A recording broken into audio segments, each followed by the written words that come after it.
Hi, it's me, the peasant of Ottawa again. Yes, I know I was just talking, but we're going to do another film here. So, I want to talk about marijuana and all these know-it-alls that know everything about drugs and how bad it is for you, and they're saying that marijuana is a gateway drug to harder drugs. Um, I guess in a way I can agree with that, but I have to extremely disagree. I'm 54 years old. I've been smoking pot since I was 8 years old. Okay, and I've smoked the best, man. Panama Red, all the good drugs from the old days, okay? And they're saying that the drugs of today are stronger than the drugs of my day. Wrong. It's not. Okay, and nobody can convince me of that because I'm still smoking pot to this day. So, you got Obama saying on CNN and the bylines that marijuana is not any harmful than alcohol. Well, I guess he has a point considering he's a pothead himself from the day. You know what I mean? And he stopped. I don't know, man. I'd like to do a blood test on Obama and see if he's got any THC still running through his body. But anyways, that's here nor there. I want to tell you a story about alcoholics and drug addicts, okay? It's a story about two different men, okay?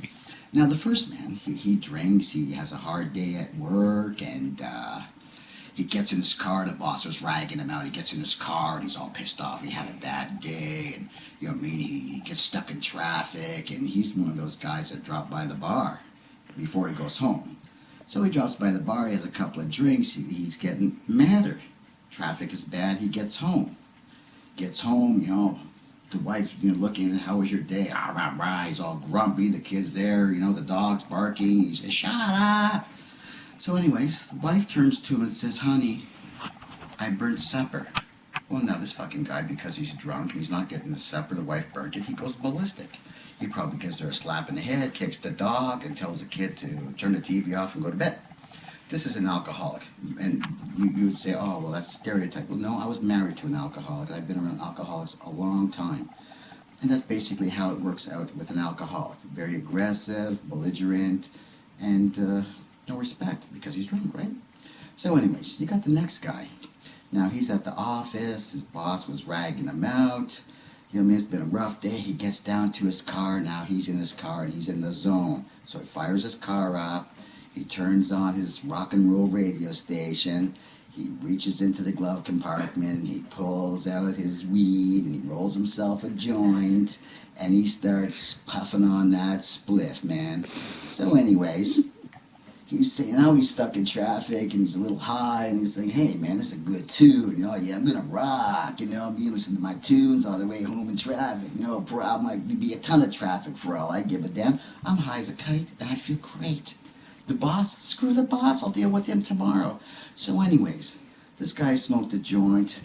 He gets home, Kids watching television. The dog comes to meet him at the door, wagging his tail, and he gives the dog a pat on the head, saying, hey, boy, or hey, girl, how's it going? How was your day? I had a bad day, doggy, but it's cool, The wife comes out, hi, dear. And he says, hi, honey. She says, honey, I burnt supper.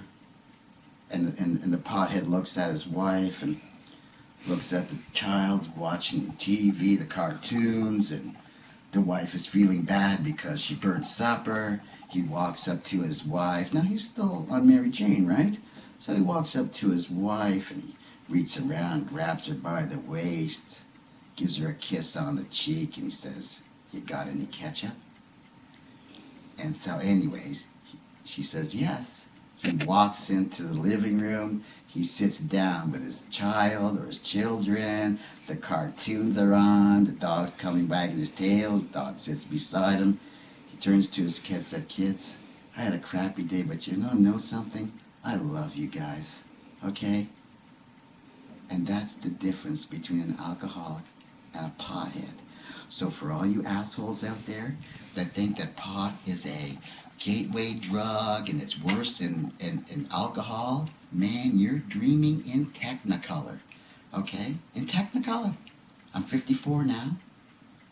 Was it a gateway drug for me? Yes, but because I was an abused child, that was the gateway for self-destruction. Have I done it? I've done it all, from marijuana, PCP, angel dust, I've done it all. My drug of choice was speed, out of everything. And so I haven't killed anybody, and sometimes I smoke high. Like, let's take, for example, just after I got my White Cutlass Supreme, I roll a joint at Petrocan. I, smoke it on the way down Carling Avenue, somewhere outside the yacht club. I'm being pulled over by the cops in the White Cutlass because I'm doing 80 and a 60. Not realizing, because I just got the car, and the car runs super great.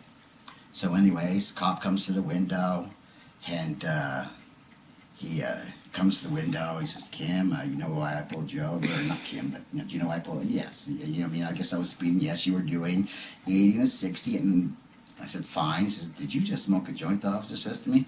I said, yeah, probably about 15 minutes ago, 10-15 minutes ago. Actually, I was throwing the roach out the window as he was flagging me to stop the car. So I pull off the side of the road. He says, go through the spiel. He says, Kim, I'm going to have to read you the Miranda rights, eh? I say, knock yourself out. I've been smoking pot since I was 8, and do what you have to do. So anyways, he calls in a special constable, an English guy, tall guy, and shows up. Now there's, 4 cop cars, 5 cops waiting to take my cutlass away and arrest my sorry ass. So he makes me go through the horse and pony show. The first test, I pass. The second test, I pass. The third test, I pass. Now I'm high as a kite. Okay? And I tell a cop, I tell you, man, you people who think that we're when we smoke a joint that we're some sort of become stupid or brain dead, on the contrary, we become very fine-tuned, and we're aware of everything. So the cop looks at the other cops and say, he passed the test. And then they all do the disappearing act. I get a fine. The cop takes my maybe half a gram, squashes it on the street, or actually he made me rub it out. He just, and they cut me loose, and that was it. So, I would rather you, the public, smoke a joint and drive your car than have drinks and drive your car. Because we on pot are far more coherent than any alcoholic. And I'll put it to the test any time of the day. You want to put up a bottle of scotch or vodka up against an ounce of pot, I'll smoke that ounce of pot. He'll drink that 26 ouncer, and guarantee you I will pass any test they throw at me, and the alcoholic will not. Anyways, so for all you stupid idiots out there, conservatives especially, that are totally anti-drug, you don't know what the fuck you're talking about. So, I'd say that's your problem and not ours.